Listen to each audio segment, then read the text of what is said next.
वालेकुम। आज हम बात करेंगे ब्रेन हैमरेज पर।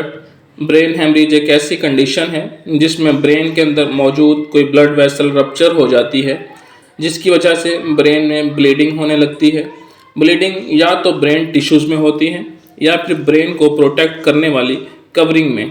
ब्रेन को प्रोटेक्ट करने वाली कवरिंग को मेनिंजेस कहा जाता है और ये कवरिंग 3 लेयर्स पर मुश्तमिल होती हैं।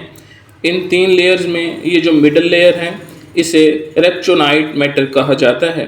ये लेयर हाईली वेस्कुलर होती है, यानी इस लेयर में बहुत ज़्यादा मिकदार में ब्लड वेसल्स ट्रैवल करती हैं, जिसकी वजह से बाज़ औक़ात इस लेयर में मौजूद ब्लड वेसल रप्चर हो जाती हैं, जिसकी वजह से ब्लड लीक होकर इस लेयर में इकट्ठा होना शुरू हो जाता है।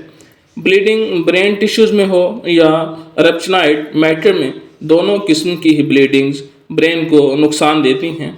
अगर ब्लीडिंग ब्रेन टिश्यूज़ में हो जाए तो इस केस में ब्रेन के सेल्स ऑक्सीजन ना मिलने की वजह से डेड होने लगते हैं, और अगर ब्लीडिंग ब्रेन की कवरिंग में हो तो इस केस में ब्रेन की कवरिंग ब्लड भर जाने की वजह से स्वेल होने लगती है, जिसकी वजह से अंदर मौजूद ब्रेन के सेल्स पर दबाव पड़ता है और इस दबाव की वजह से इस रीजन के ब्रेन सेल्स डेड होने लगते हैं।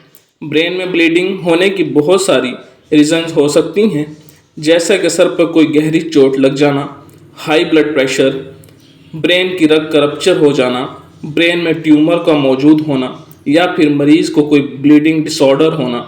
अगर ब्रेन हेमरेज के सिम्टम्स की बात की जाए तो जैसे ही किसी शख्स को ब्रेन हेमरेज होता है, इसके सर में शदीद दर्द होने लगता है और इसके साथ वॉमिटिंग भी हो सकती है। इसके अलावा मरीज़ देखने और बोलने में मुश्किल महसूस कर सकता है और साथ साथ जिस्म की कोऑर्डिनेशन भी ख़त्म होने लगती हैं। अगर ये सारे सिम्टम्स किसी शख्स में शो हो रही हैं तो इसे फ़ौरन डॉक्टर के पास ले जाना चाहिए, क्योंकि अगर ब्रेन हेमरेज की ट्रीटमेंट में ज़रा सी भी गफलत बरती जाए तो पेशेंट की डेथ हो सकती है। ब्रेन हेमरेज को ट्रीट करने के लिए सबसे पहले ये जानना ज़रूरी है कि ब्लीडिंग ब्रेन के कौन से हिस्से में है और कितनी है, और इससे ब्रेन का कितना हिस्सा डैमेज हुआ है। ये सब चेक करने के लिए डॉक्टर सीटी स्कैन या MRI करवाते हैं, और जब डॉक्टर देख लेते हैं कि ब्लीडिंग किसी हिस्से में है और कितनी है तो इसके बाद ट्रीटमेंट शुरू कर दी जाती है।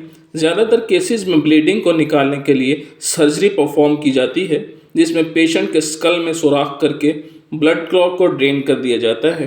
ट्रीटमेंट के बाद अगर पेशेंट को फिज़िकल एबनॉर्मलिटीज़ रह जाएं, जैसा कि चलने फिरने और बोलने में मुश्किल हो, तो इसे दूर करने के लिए फिजिकल और स्पीच थेरेपी करवाई जाती है, जिससे जल्द ही पेशेंट सेहतयाब हो जाता है, अपनी रोज़मर्रा की एक्टिविटी ठीक से परफॉर्म करने लगता है। अगर आप हमारे चैनल पर न्यू हैं तो चैनल को लाइक, शेयर और सब्सक्राइब करना तो मत भूलिएगा। Thank you. अल्लाह हाफिज़।